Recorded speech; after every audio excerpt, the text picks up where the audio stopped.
خزائن العرفان میں علامہ نعیم الدین مراد آبادی خود اسی آیت کریمہ سے استدلال کرتے ہیں. یوں ہی غلام رسول سعیدی صاحب تبیان القرآن میں مناظرے کی صحت اور جواز پہ اسی آیت کریمہ کے ذریعے استدلال کرتے ہیں. یعنی جو ان کے اکابرین ہیں جن پر ان کا اعتماد و بھروسہ ہے اسی آیت کریمہ کے ذریعے مناظرے کو ثابت کرتے ہیں، اور عالمی صاحب ہیں کہ ہزاروں سال بعد وجود میں آنے والی اصطلاح کو اصل بنا کر اس مکالمے کو مناظرہ نہیں قرار دیتے ہیں، یعنی مناظرے کی نفی کر رہے ہیں. اب دیکھیے خود علیمی صاحب کی باتوں میں اور اکابرین کی باتوں میں کتنا تضاد ہے.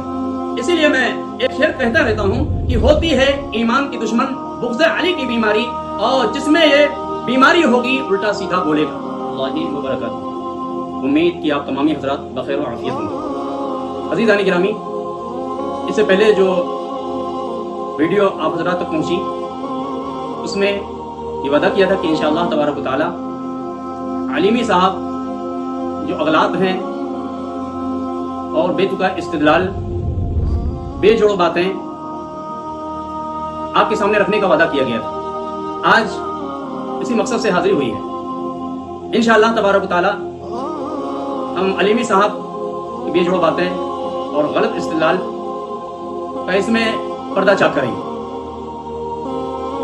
اس بات کو علیمی صاحب نے خود دوران مناظرہ بیان کیا ہے کہ حضرت ابراہیم علیہ السلام اور نمرود کے مابین ان دونوں کے درمیان کوئی مساوات نہیں ہے، اور حقیقت بھی یہی ہے. جو کسی بھی جہت سے مساوات کا قائل ہو اسے اپنے ایمان کی خیر منانی چاہیے. حضرت ابراہیم علیہ السلام اللہ رب العزت کے اولو العزم پیغمبر خلیل جلیل ہیں، جبکہ نمرود یہ کافر ذلیل تھا. کوئی جوڑ نہیں ہے. تو اس سے پہلے کی ویڈیو میں نے چند کتابوں کے حوالے سے وہ کتابیں جو مسلم بین الفریقین ہیں اور بالخصوص فریق مخالف کے نزدیک وہ مسلمات سے ہیں، ان کا اس پر ان کتابوں پہ اعتماد ہے، بھروسہ ہے. تو مختلف چند کتابوں کی روشنی میں نے یہ بات واضح کیا تھا کہ حضرت ابراہیم علیہ السلام نمرود کے مابین ہونے والا مکالمہ یہ مناظرہ ہی تھا، اور ایسا مناظرہ کہ اسی کو مناظرے کا مستدل اور ماخذ قرار دیا گیا ہے، اور اس سے مناظرے کے جواز پر استدلال کیا گیا ہے.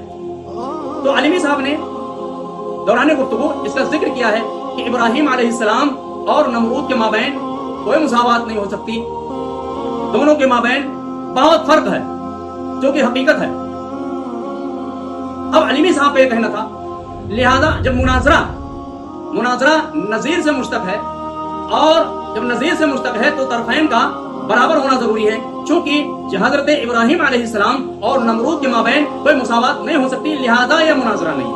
تو علیمی صاحب گویا ہزاروں سال بعد کی اصطلاح کے بل بوتے اور اس کے سہارے پر اس مکالمہ ابراہیم علیہ السلام کو مناظرہ قرار نہیں دیتے ہیں، جبکہ خزائن العرفان میں علامہ نعیم الدین مراد آبادی خود اسی آیت کریمہ سے استدلال کرتے ہیں.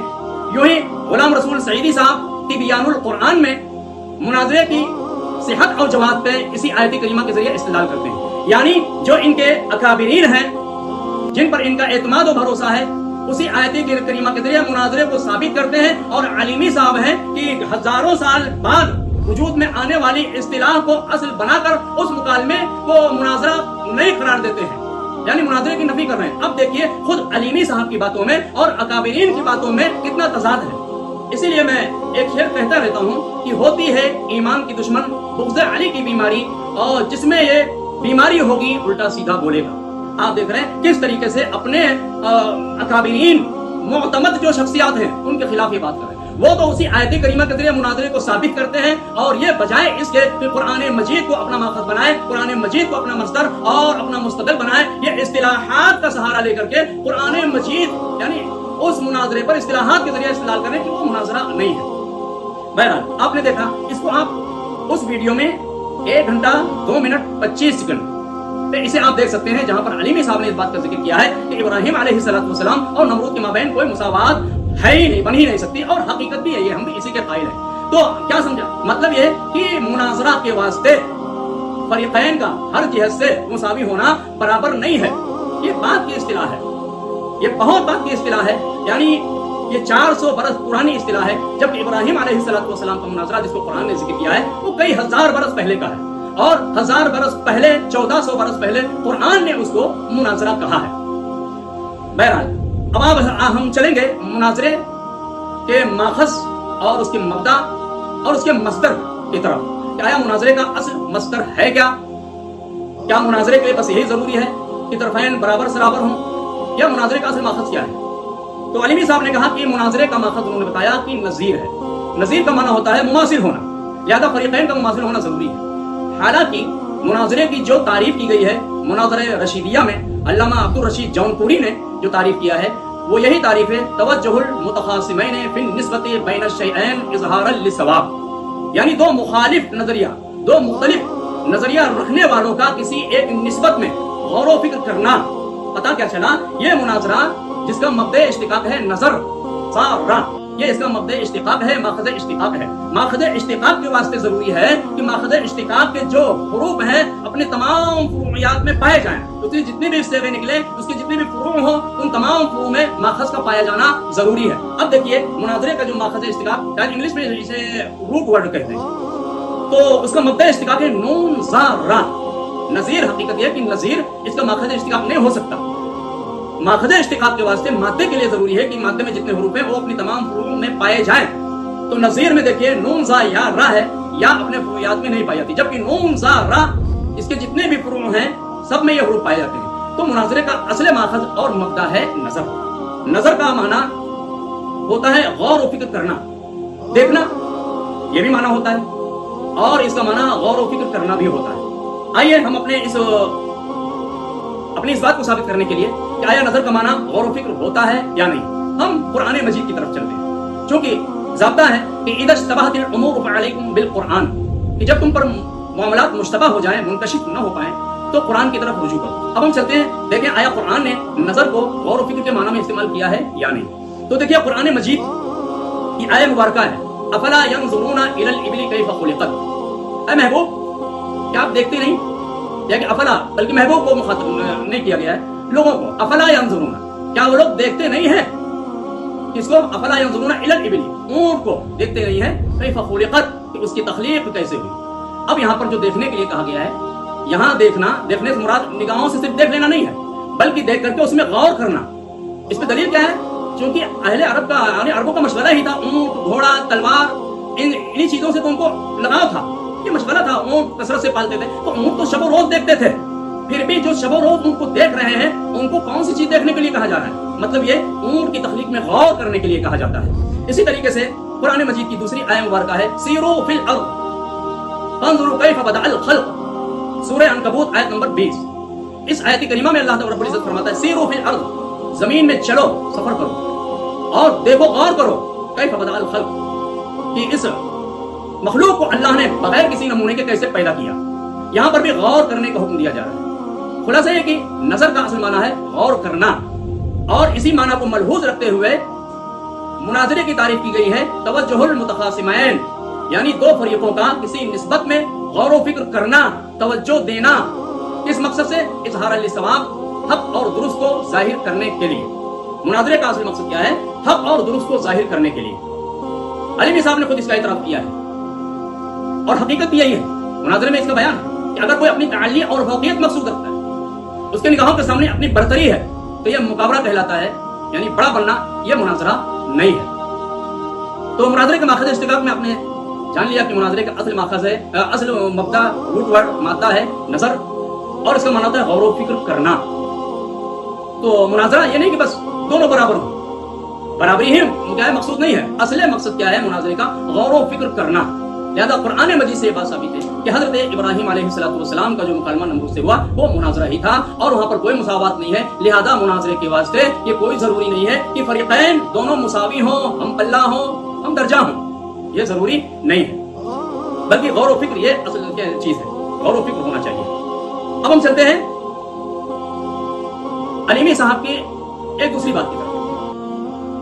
علیمی صاحب نے دوران گفتگو یہ کہا، جب ان سے قرآن مجید اور سنت رسول صلی اللہ علیہ وآلہ وسلم سے استدلال کرنے کا مطالبہ کیا گیا کہ سند کے ضروری ہونے پر اور فریقین کے ہم پلہ ہم رتبہ ہم درجہ ہونے پر یعنی ہونا ضروری ہے، اس پر قرآن مجید سنت رسول سے استدلال کیجیے۔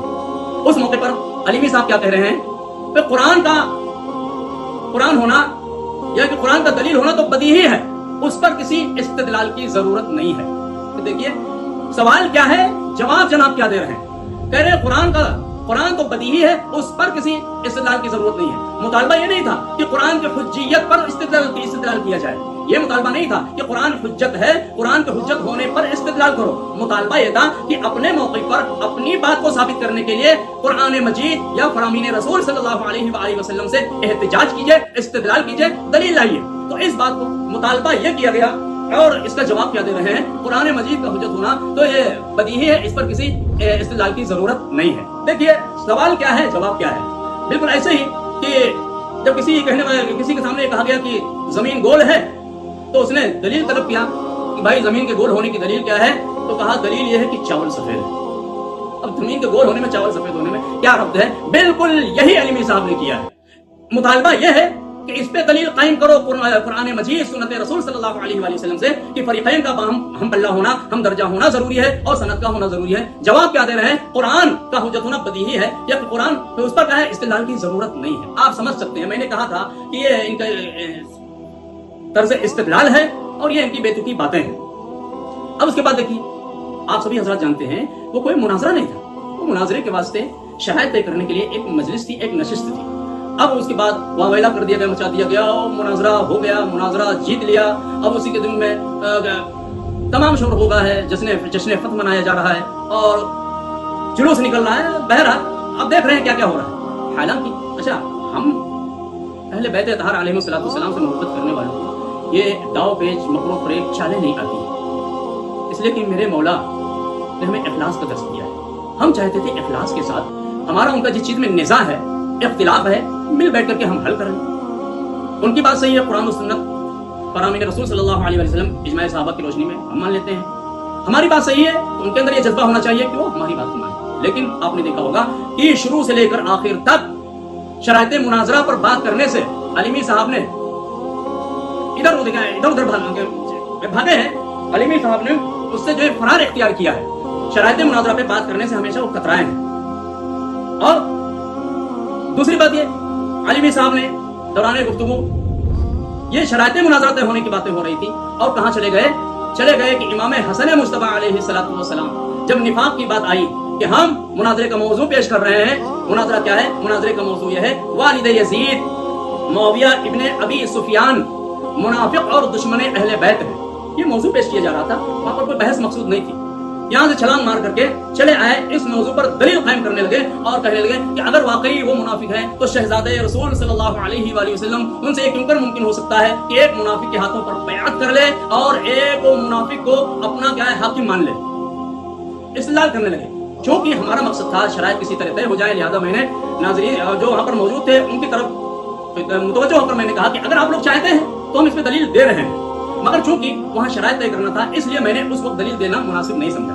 بہرحال ابھی مجھے دلیل نہیں دینا ہے، انشاءاللہ تعالیٰ اس کے تعلق سے دلائل بعد میں پیش کیے جائیں گے۔ بس اس کے تعلق سے میں یہی عرض کرنا چاہتا ہوں کہ امام حسن مصطفیٰ علیہ السلام کا معاویہ ابن ابی سفیان کو حکومت حوالے کرنا اور ان سے صلح کر لینا، یہ بس ایسے ہی ہے جیسے میرے آقا صلی اللہ علیہ وآلہ وسلم نے ابی ابن عبداللہ ابن ابی رئیس المنافقین کی نماز جنازہ بھی پڑھائی ہے اور اس کو اپنی قمیص اپنا کرتا بھی دیا تھا۔ تو جس طریقے سے رسول اللہ کا عبداللہ ابن ابی رئیس المنافقین کی نماز جنازہ پڑھانا اس کے حق میں کوئی کیا ہے سود مند نہیں ہوا، اور رسول اللہ صلی اللہ علیہ وسلم کا انہیں قمیص دینا کوئی اسے فائدہ نہیں پہنچا ہے، بس ایسے ہی نواز رسول صلی اللہ علیہ وآلہ وسلم کا معاویہ ابن ابی سفیان کو حکومت دینا یا ان کے حق میں کچھ بھی مفید نہیں ہے۔ امام پاک علیہ السلام کا مقصد کیا تھا کہ امت مسلمہ کا جو خون بہ رہا ہے اس خون کی حفاظت، امام پاک کا تو مقصد